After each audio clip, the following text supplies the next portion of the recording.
The $50,000 party that almost got Freddie Mercury arrested in Japan.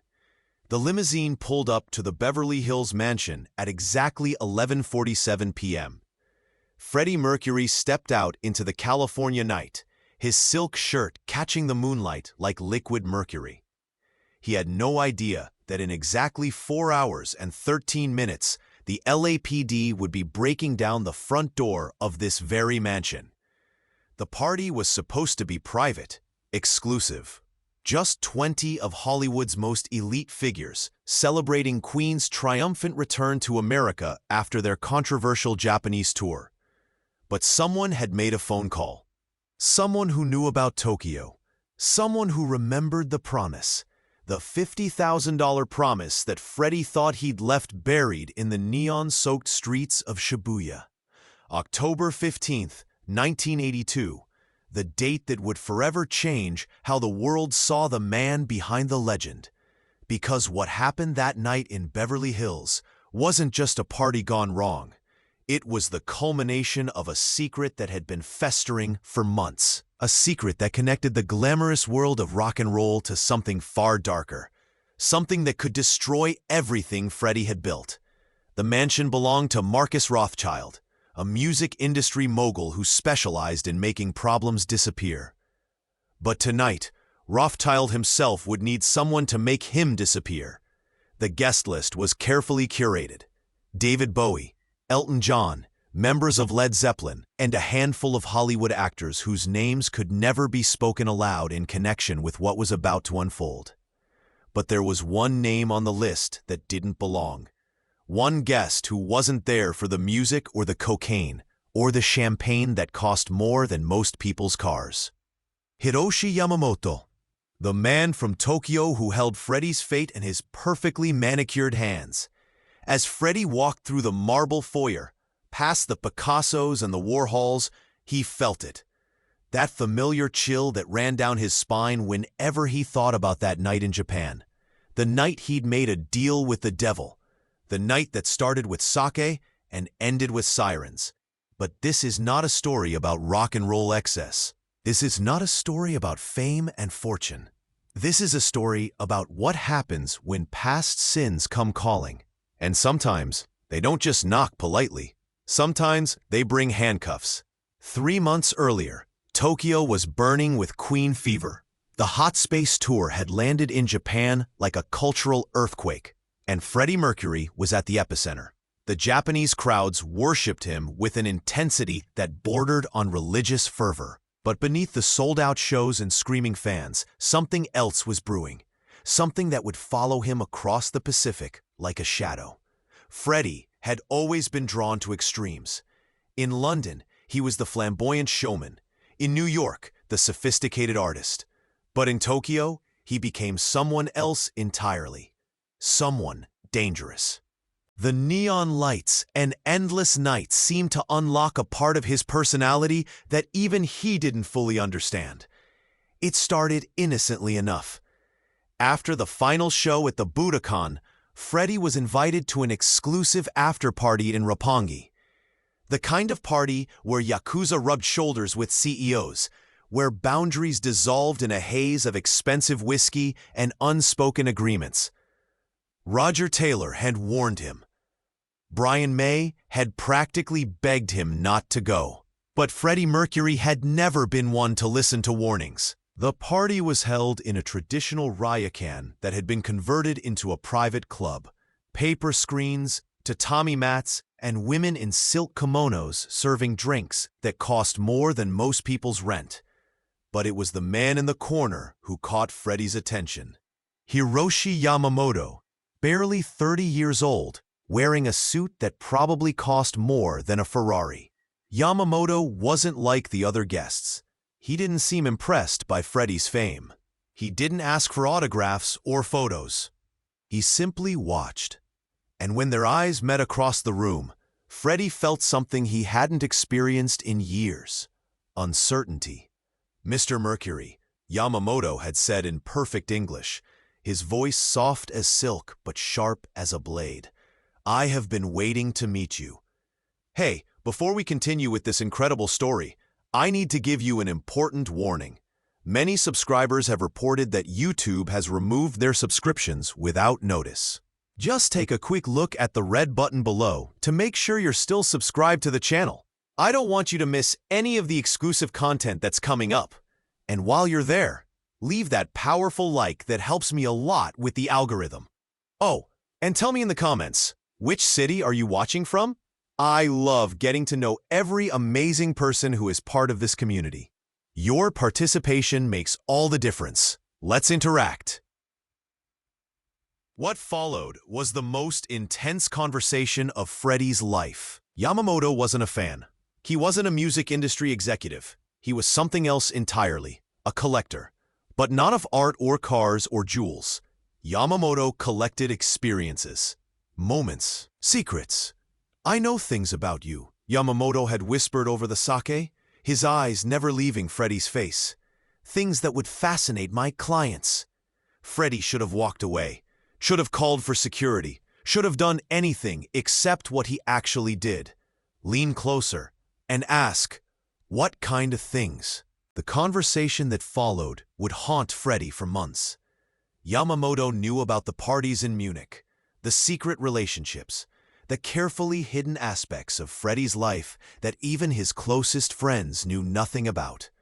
But more than that, he knew about Freddie's deepest fear, being ordinary. You perform for thousands, Yamamoto had said, pouring another cup of sake.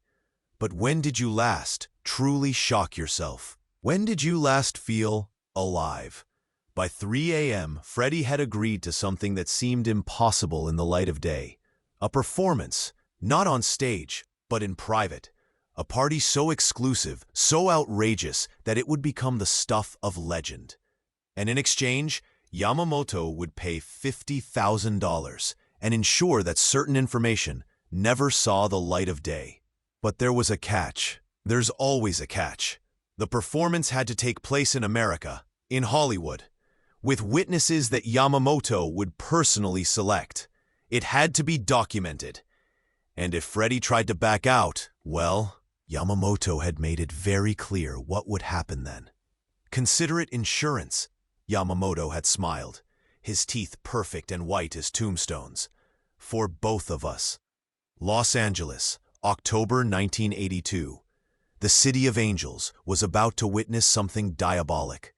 Freddie had hoped Yamamoto would forget, that the whole Tokyo incident would fade into the haze of tour memories and jet-lag confusion. But as Queen's American tour reached its climax, the phone call started.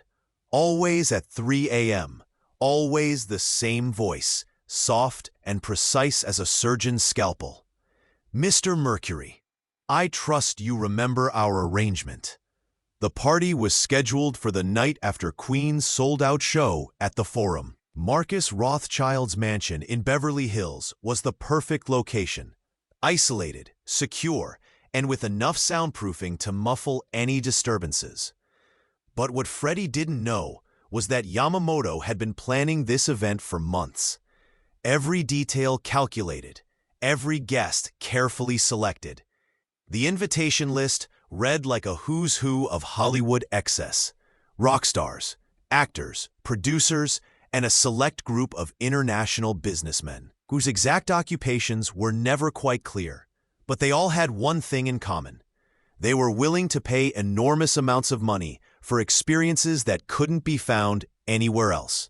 This isn't just a party, Yamamoto explained during their final phone call. This is theater, and you, Mr. Mercury, are the star. Freddie arrived at the mansion already feeling sick. The champagne reception was elegant enough. Crystal glasses, caviar, and conversation that danced around the real reason everyone was there. But as the night progressed, the atmosphere began to shift. The lights dimmed, the music changed, and gradually it became clear that this wasn't going to be the typical Hollywood party. Yamamoto appeared at Freddie's side, like a shadow materializing from darkness. He was dressed impeccably, his suit tailored to perfection, but there was something predatory in his smile, something that made Freddie's skin crawl. "Are you ready for your performance?" Yamamoto asked, his voice barely audible over the increasingly aggressive music. What Freddie had agreed to in Tokyo now seemed impossible, insane, the kind of thing that could end careers and destroy lives. But backing out wasn't an option, not with Yamamoto's implied threats hanging over his head like a sword. The performance was scheduled for midnight. As the clock approached the witching hour, the party guests began to gather in the mansion's main ballroom.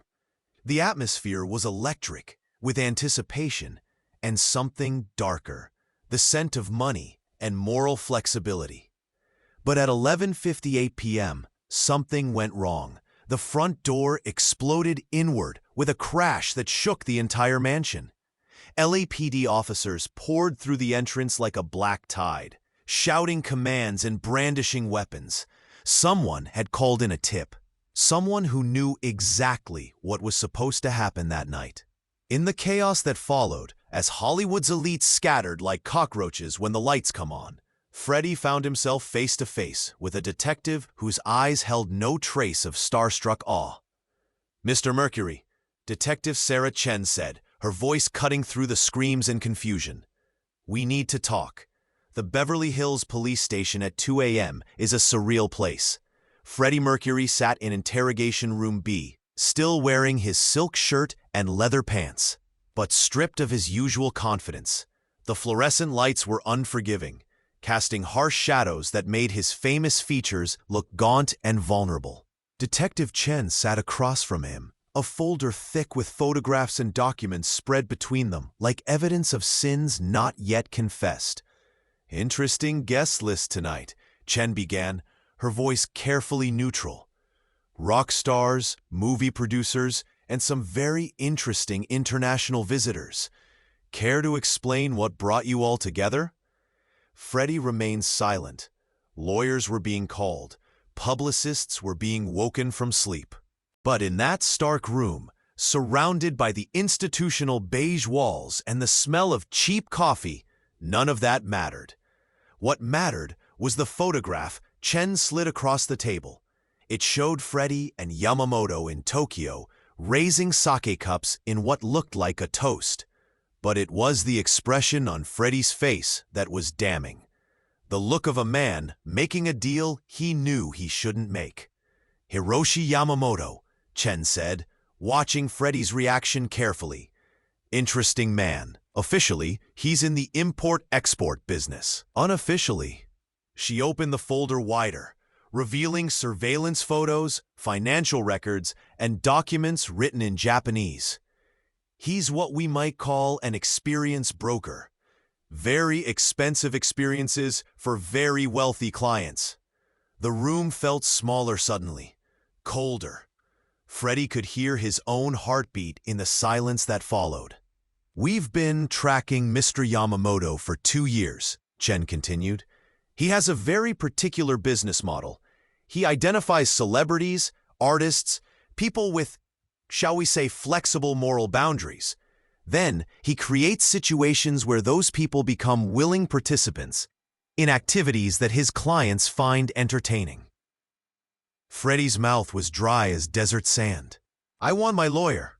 "Of course you do. But here's the thing, Mr. Mercury. Your lawyer can't help you with what's coming next." Chen leaned forward, her eyes never leaving his face. "Because this isn't just about tonight. This is about a pattern, a network. And whether you know it or not, you've become a very important piece in a very dangerous game." The interrogation continued for 3 hours. Chen revealed that the LAPD had been working with Interpol and Japanese authorities to track Yamamoto's network across 3 continents. The raid on the mansion wasn't random. It was the culmination of months of investigation. But the most shocking revelation came near dawn. "You weren't Yamamoto's first celebrity recruit," Chen explained, sliding another photograph across the table. This one showed a different famous face, one Freddie recognized immediately, a musician who had died under mysterious circumstances just 6 months earlier. And based on what we know about Mr. Yamamoto's business model, you probably wouldn't have been the last. The implication hung in the air like poison gas. Freddie was beginning to understand that what had seemed like a simple, if morally questionable business arrangement was actually something much more sinister. Something that had already cost at least one life. "What do you want from me?" Freddie finally asked, his voice barely above a whisper. Chen's smile was cold as winter moonlight. "We want you to help us catch him. Because, Mr. Mercury, whether you realize it or not, you're the only one who can get close enough to Yamamoto to bring him down." Outside the interrogation room, Freddie could hear phones ringing, voices raised in urgent conversation. His world was unraveling thread by thread, and the morning sun streaming through the barred windows offered no comfort. Only the harsh light of consequences finally coming due. The deal Chen was offering was simple in concept, terrifying in execution. Freddie would continue his relationship with Yamamoto, but now as an undercover asset for law enforcement. One wrong move, one moment of suspicion, and Freddie would find himself in the same position as that other musician, dead and forgotten. The safe house in Malibu was a world away from Beverly Hills glamour. Freddie sat on a worn couch, staring at the Pacific Ocean through bulletproof glass, while FBI agent David Morrison explained exactly how deep the rabbit hole went. The past 48 hours had shattered everything Freddie thought he knew about his life, his career, and the people who surrounded him. Yamamoto's organization isn't just about entertainment, Morrison explained, his voice carrying the weight of someone who'd seen too much darkness. It's about control, blackmail, creating situations where powerful people become compliant. The briefing materials spread across the coffee table read like a horror novel. Photographs of parties that looked innocent on the surface, but hid activities that would destroy reputations and end careers. Financial records showing payments in the millions. And most chilling of all, a list of names. Celebrities, politicians, business leaders, who had all fallen into Yamamoto's web. Some of those names were crossed out in red ink. What happened to them? Freddie asked, though he wasn't sure he wanted to know the answer. Various things. Overdoses, accidents, suicides. Morrison's voice was matter-of-fact, but his eyes betrayed the truth. Yamamoto's clients don't like loose ends. The plan they outlined was insane. Freddie would contact Yamamoto, claim the police raid was a coincidence, and arrange another meeting. This time, he'd be wearing a wire. This time, federal agents would be listening to every word. The goal was to get Yamamoto to reveal the full scope of his operation, the names of his clients, and most importantly, evidence of the murders disguised as accidents. "You're asking me to commit suicide," Freddie said, his voice steady despite the terror coursing through his veins. "We're asking you to save lives," Agent Chen interjected. She'd been transferred to the federal task force specifically for this operation. "Including your own, because Mr. Mercury, whether you go through with this or not, Yamamoto isn't going to let you walk away. Not after what you've seen." The truth of that statement settled over Freddie like a funeral shroud. He was trapped between law enforcement on one side and a criminal organization on the other. Both sides wanted to use him. Both sides were willing to sacrifice him if necessary. That night, alone in the safe house with only the sound of waves crashing against the shore, Freddie made the call. "Hiroshi," he said when the familiar voice answered after 3 rings. "We need to talk." The silence that followed stretched for an eternity. When Yamamoto finally responded, his voice carried a chill that made Freddie's blood freeze. "Mr. Mercury, I was beginning to think you had forgotten our friendship. Never. But we have a problem. The police." "The police raid was unfortunate but not unexpected," Yamamoto interrupted smoothly. "These things happen when one operates at our level. The important thing is that nothing of consequence was revealed." "Nothing was revealed because nothing happened," Freddie lied, hating how easily the deception came. "The party was interrupted before it began." Another pause, longer this time, Freddie could almost hear Yamamoto thinking, calculating, deciding whether to believe the lie or eliminate the liability. "Perhaps it's time we had a more private conversation," Yamamoto finally said. "Tomorrow night. Pier 39 in San Francisco. Come alone, Mr. Mercury, and bring your appetite for adventure." The line went dead. Freddie sat in the darkness, understanding with crystal clarity that he had just agreed to walk into what would almost certainly be his own execution. The federal agents would be there, hidden and watching, but Yamamoto was no fool. He would have countermeasures, backup plans, ways to disappear that even the FBI couldn't track. Outside, the Pacific Ocean rolled endlessly toward shore, each wave erasing the traces of the one before. By tomorrow night, Freddie Mercury might be nothing more than another trace to be erased. Another loose end tied up with surgical precision. But somewhere in the darkness, he found something he hadn't felt in years. Purpose.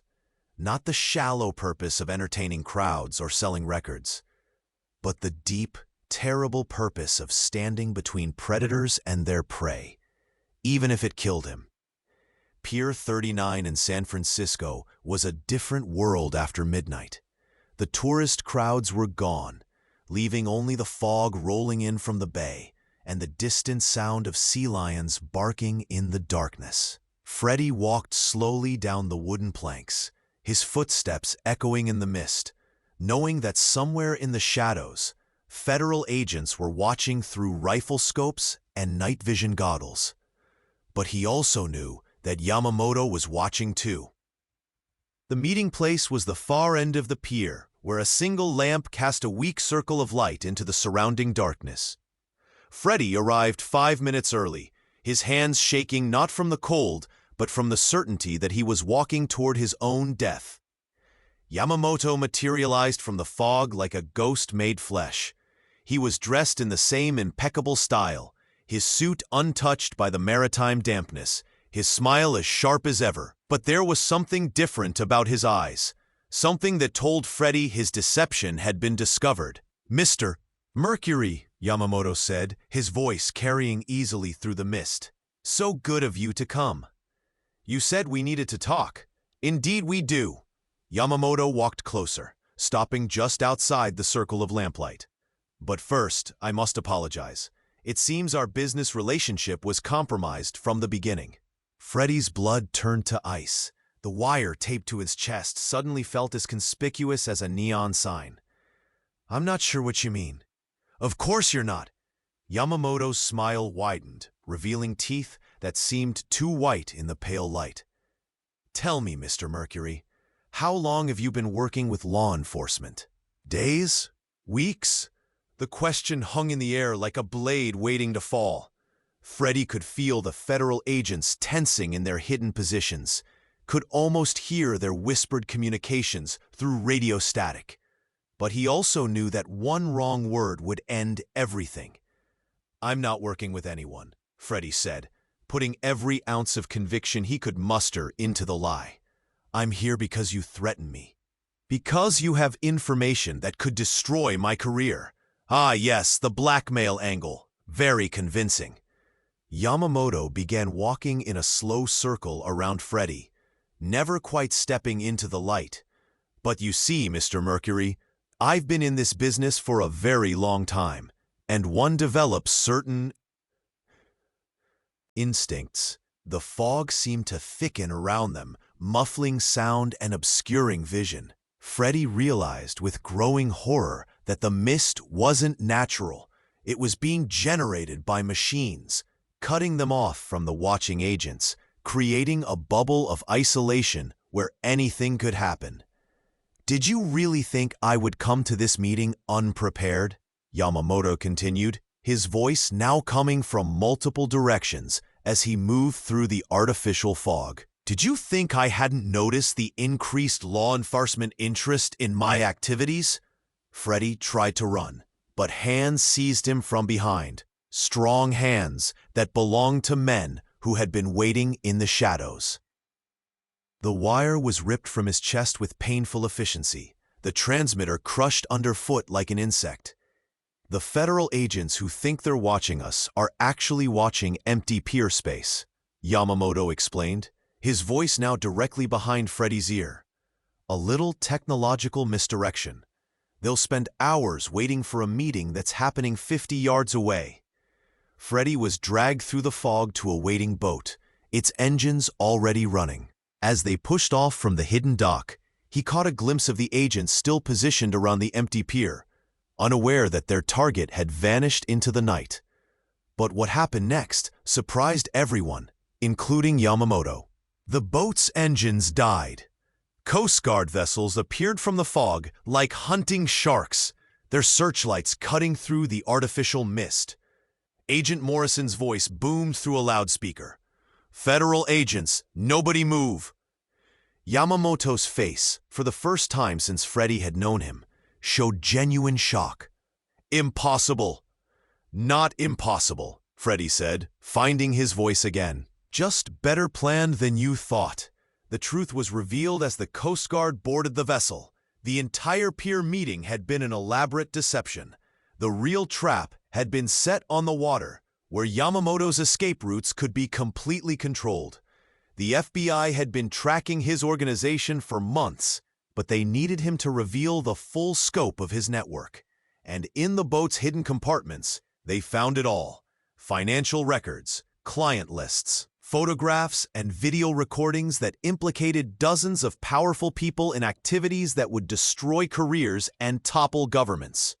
As Yamamoto was led away in handcuffs, he turned back to Freddie one last time. "You have no idea what you've just unleashed," he said, his voice carrying a finality that chilled the night air. "My clients don't forgive. They don't forget, and they don't accept exposure." The boat disappeared into the fog, carrying its cargo of evidence and prisoners toward prosecution and justice. But Freddie knew that Yamamoto's final words weren't an empty threat. They were a promise. 6 months later, the trials were front-page news around the world. The Yamamoto Network, as it came to be known, implicated celebrities, politicians, and business leaders across 3 continents. Some fled to countries without extradition treaties. Others simply disappeared. A few, facing the inevitable, chose more permanent solutions to their problems. Freddie Mercury testified in closed session, his identity protected by federal marshals and legal agreements that sealed his involvement from public view. But the experience had changed him in ways that even his closest friends couldn't understand. The man who had once lived for excess now found meaning in simplicity. The performer who had craved attention now valued privacy above all else. And the artist who had always pushed boundaries now understood that some lines should never be crossed. "People ask me why I seem different lately," Freddie told Jim Hutton during a quiet evening at Garden Lodge, his London home. "They say the fire has gone out of my performances, that I've lost my edge." Through the window, the lights of London twinkled like distant stars, each one representing a life that went on unaware of the darkness that had almost consumed one of their heroes. "Maybe," Freddie continued, "losing your edge is sometimes the only way to keep your soul." The official story was that Freddie had suffered from exhaustion and taken a brief hiatus to recover. The press speculated about drugs, depression, relationship troubles, anything except the truth, because the truth was too dangerous for public consumption. Some secrets, Agent Chen had explained during their final meeting, were too big for the world to handle all at once. But late at night, when the house was quiet and sleep wouldn't come, Freddie would sometimes remember Yamamoto's final words. "You have no idea what you've just unleashed." And he would wonder if somewhere in the darkness, other predators were watching, waiting, learning from Yamamoto's mistakes and preparing their own nets for the unwary and ambitious. The $50,000 party that almost got Freddie Mercury arrested had ended not with handcuffs, but with something far more valuable: the knowledge that fame and talent carried responsibilities that went beyond entertainment. In the end, the real performance hadn't taken place on any stage. It had happened in interrogation rooms and safe houses, on fog-shrouded piers and Coast Guard vessels. A performance where the stakes weren't applause or album sales, but life and death. And unlike his concerts, this was one performance Freddie Mercury would never speak about publicly. But sometimes, when he looked out at a crowd of thousands singing along to his music, he would remember that every face in that audience represented someone who had been protected by his choice to stand against the darkness, even if they would never know it. The mystery of what really happened to Freddie Mercury during those missing months in 1982 remains one of rock and roll's most carefully guarded secrets. Official records are sealed. Witnesses are protected by federal statute, and the man himself took the truth to his grave. But if you listen carefully to the songs he wrote afterward, you might hear something new in the lyrics. A weight that wasn't there before. A knowledge of shadows that most people never glimpse. And you might wonder what secrets lie hidden in the spaces between the notes, in the silence between the words, in the darkness between the spotlights. Because sometimes, the most important performances are the ones that never make it to the stage. The investigation into the Yamamoto network reportedly led to the arrest of over 200 individuals across 15 countries. Hiroshi Yamamoto himself died in federal custody under circumstances that remain classified. And somewhere, in a government archive protected by the highest levels of security clearance, lies the complete record of how a rock star helped bring down an international criminal organization. But that's a story for another time. Or perhaps it's a story that should never be told at all.